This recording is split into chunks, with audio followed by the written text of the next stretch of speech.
Hey soldiers, Deanna here, looking forward to seeing you at our upcoming Choose Freedom experience. I'll be leading a nature-inspired yoga practice on Saturday morning after you take a sweet walk through the woods. And I want to kind of riff a little bit on this idea of freedom. So traditionally, the word moksha in yoga is translated as liberation. It means liberation from the cycles of samsara, or the cycle of death and rebirth that we find ourselves in.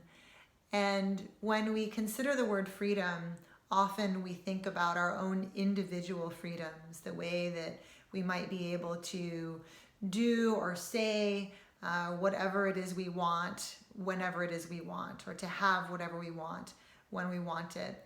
And I want to plant a seed that, in my own experience, that's not the case. So imagine the web of connection that we are all in together. Myself, my dog in the house, the trees outside, the animals and the farms down the road, the blue sky, the rivers, that we are in the throes of manifest life in a very interconnected way.